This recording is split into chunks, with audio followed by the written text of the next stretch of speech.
If you eat, this matters to you. The farming crisis you've been hearing about on the national news is not somewhere else. It's here in the Yakima Valley. And the numbers are worse than most people realize. I'm Humberto Rodriguez, and this is the briefing at Storyhouse Studio. For the last several months, farmers across America have been raising the alarm. Trade wars, frozen federal programs, labor shortages, land values up, crop prices down, bankruptcies climbing, and now the same word from 6 years ago is back in the news: bailout.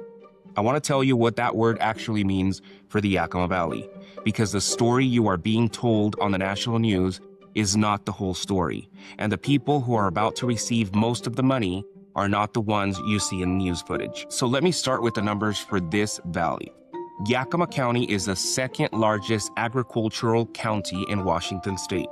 $2.2 billion in farm sales in 2022. Number one in the state for apples, hops, and milk. There were 2,523 farms here in 2022. That's down 15% in 5 years. Average farm size is up 18%. That last number is the one to remember. 15% fewer farms. The ones that are left are bigger. That is consolidation written into federal data. There are 4 pressures hitting valley agriculture at the same time right now, and I want to walk you through each one because they are all connected. The first is a trade war. We've been here before. In 2018, the last round of tariffs hit Washington apple growers hard. Apple exports to China dropped from $17.6 million to $13.5 million in 1 year. Cherry exports fell 32%. India put a 20% tariff on apples, then lifted it years later, and the exports are still down 70% from where they were before. Now, we're running the same play, but with worse stakes. Here's the thing about international markets. Once a buyer finds a new supplier, the market share is gone. China's not waiting. They have been buying soybeans from Brazil, fruit from Chile. This valley grows some of the best apples and cherries on the planet. But if the buyer down the road is reliable and we're not, the buyer down the road is going to win. The second pressure is frozen programs. Yakima County was designated a primary natural disaster area for drought through April 2025. Producers applied for those emergency loans, and they were counting on them. Nationally, more than 30,000 federal contracts for farmers are frozen indefinitely right now, while the administration sorts out what stays and what goes. In the lower valley, Liberty Bosma Dairy closed and auctioned its herd in the fall of 2024. The Yakima Cannery shut doors. These are real operations, real families, and real jobs. The new federal programs are coming. They are larger than the old ones. The big, beautiful bill added $56 billion in farm assistance. The problem is that that money starts next year. The bankruptcies are happening right now. The third pressure is labor. The valley does not function without farm workers. Most of them are Mexican, a lot of them are undocumented.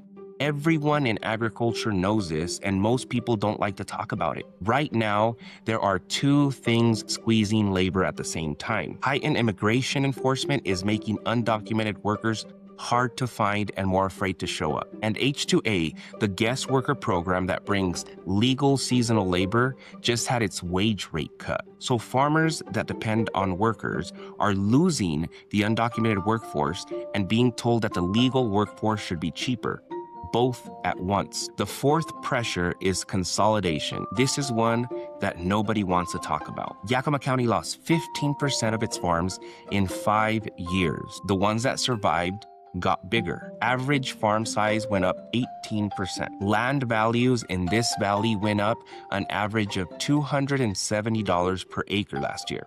And the crops on that same acre averaged $25 an acre after cost. That means that the land is making 10 times more money sitting still than the crops are making growing.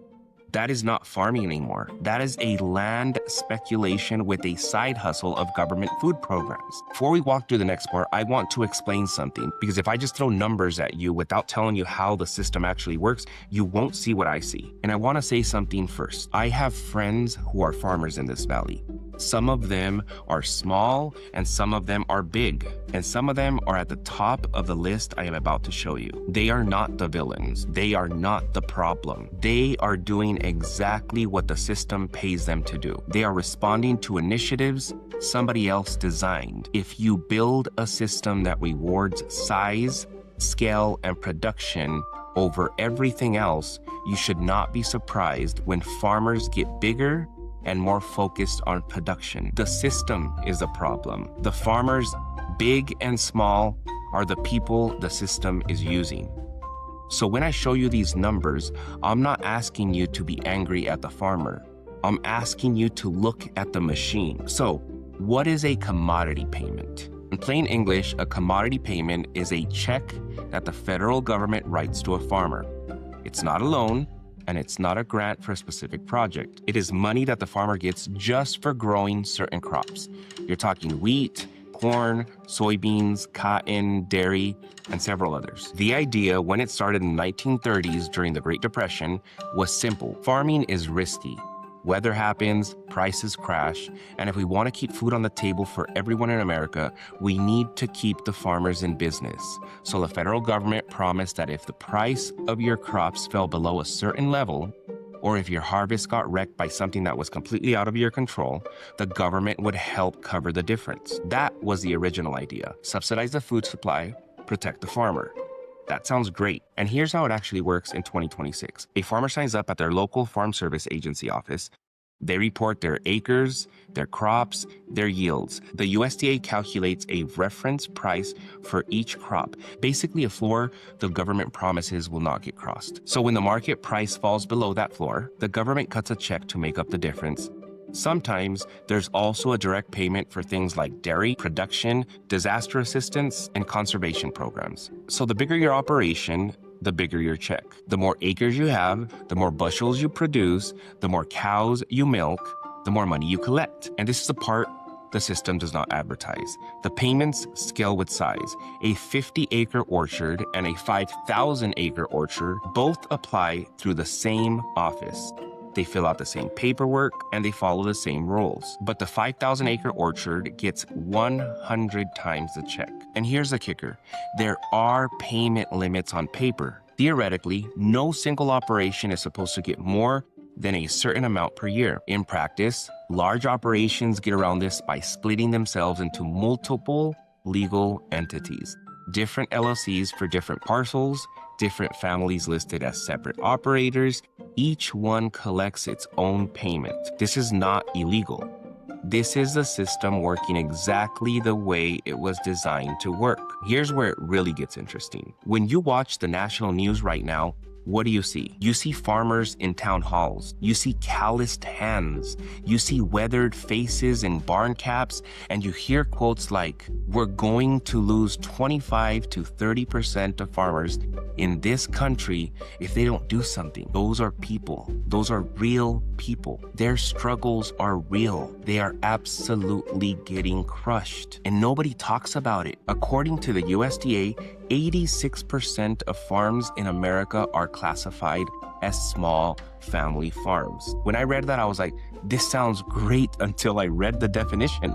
A small family farm, by federal definition, is any operation that makes more than $1,000 a year and less than $350,000. That is so broad that a Christmas tree lot counts. A vegetable garden at a farmer's market counts. That guy with 5 beehives counts. All of those small family farms together account for only 17% of total agriculture production in this country. 17%. The other 83% of food in America is grown by large-scale operations. So when industry lobbyists in Washington show up to ask for a bailout, they bring small farmers to the microphone. Those same farmers go to the town hall, they bring them out to the barn, they pose for the handshake image because that image works. And then the money comes, and the money goes to 7% of operators at the top.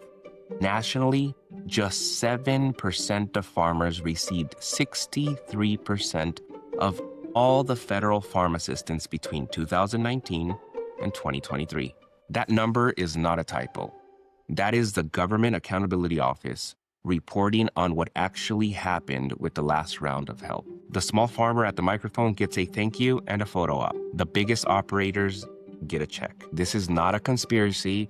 This is a marketing strategy, and it works every single time. So let me show you what it looks like right here in Yakima County. The Environmental Working Group maintains a public database for every federal farm payment going back to 1995. The data comes straight from the USDA, and here's what it shows for our county. $254 million in federal commodity payments came into this county over the last 30 years. That money was split between 3,020 different recipients, but it wasn't split evenly.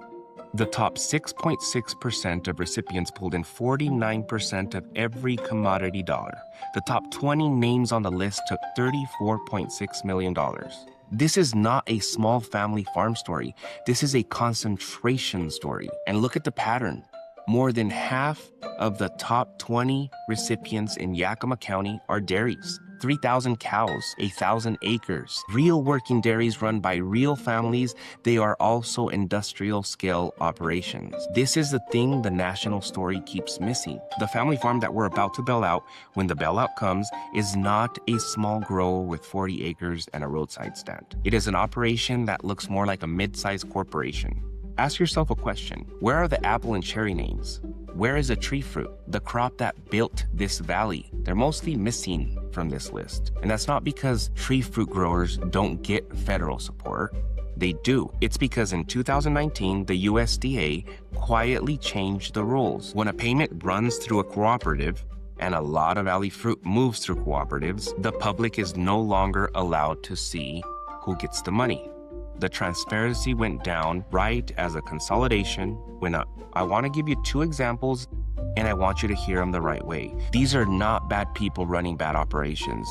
These are two cases that show you what happens when the system pays you to do one thing: get bigger, produce more, no matter the cost. Eventually, somebody runs into a wall.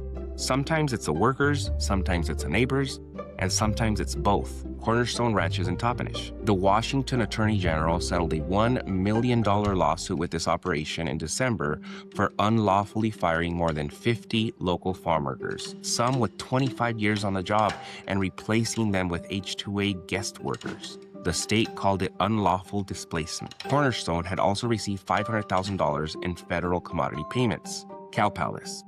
In 2015, a federal court ruled that Cow Palace and 3 other local valley dairies polluted the groundwater their neighbors drink. The ruling stood. It became the most significant environmental decision involving valley dairies in the last 20 years. Cow Palace has received $302,000 in federal commodity payments. Those checks obviously cleared. And I'm not telling you these stories to make you angry at those operations. I'm telling you these stories because if you build a system that pays operators to maximize production and growth, and you don't also build a system that protects the workers and the neighbors with the same force, you're going to get more of this, not less. The check is the incentive.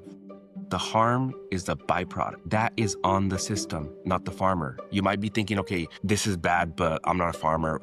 Why does this matter to me? 3 reasons. First, this is your money. Federal farm payments come out of the federal budget. Yours, mine. When 7% of recipients pull 63% of those dollars, you and I are subsidizing the consolidation of an entire industry into fewer and fewer hands. Second, when small and mid-sized farms go out of business, the land doesn't disappear. Someone else buys it. And increasingly, that somebody is not another farmer. It's an investment fund. It's a corporation. It's a real estate investment trust. When that happens, decisions about what gets grown, who works the land, and where the food goes stop being made by people who live in this valley.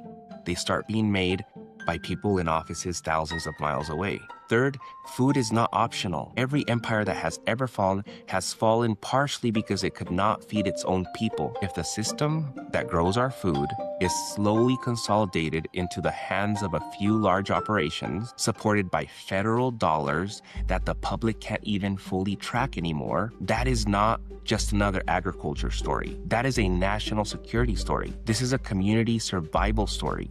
This is a story about the kind of country we want to be. Now, I want to talk to the farmers in the valley for a minute. Big or small, tree fruit, hops, dairies, hay, vegetables, the people who actually grow the food and run the operations. I'm not coming at you. I'm not pointing a finger at you. Some of you are friends who farm in this valley, and I have spent enough time around your work to know that almost nobody outside of farming understands how hard it is. But I'm asking you to look at the machine with me. The system is using your story. The lobbyist in Washington who fights for the next farm bill puts a small farmer in front of the camera and uses that image to bring home a check that goes mostly to the largest operations. The check goes to the top. The story stays at the bottom. And the small farmer who showed up to that town hall does not get rescued. They get used. If you're a small farmer, that should make you angry. And if you're a large farmer, you should be paying attention too, because the same system that helped you scale up the system is now turning farming into an investment asset. Hedge funds buying farmland, private equity buying dairies, foreign capital buying water rights. The people who actually run operations are slowly becoming employees of the people who own the land. That's already happening in the Midwest, and it's happening here too. We are all on the same side of this. The system uses us all. The check goes somewhere else. The question is whether the people who actually grow the food in this valley still have a voice when the next round of policy gets written, or whether we just keep showing up to town halls, telling our stories and watching the money go past us to the people who don't need it. There's a piece by a channel called How Money Works that started me down this road. They were talking about national farming crisis, about the bailout that was coming, and how the family farmer image gets used by an industry that does not really look like it anymore. I watched it and thought, this is the Yakima Valley. So I went looking at the numbers. There's a line from that piece I keep coming back to. We cannot eat the moral high ground. That is true, but here's what I would add to it. We also cannot eat the system. The check is not food.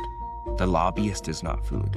The marketing campaign is not food. The food is grown by the people in this valley, by the workers in the fields and the orchards, by the farmer who gets up before the sun, and the families who are just getting started. This is also why I'm working on a documentary called Dumping Ground, because the story of the valley is not just about who gets the federal check. It's about who profits from telling the story of the valley law.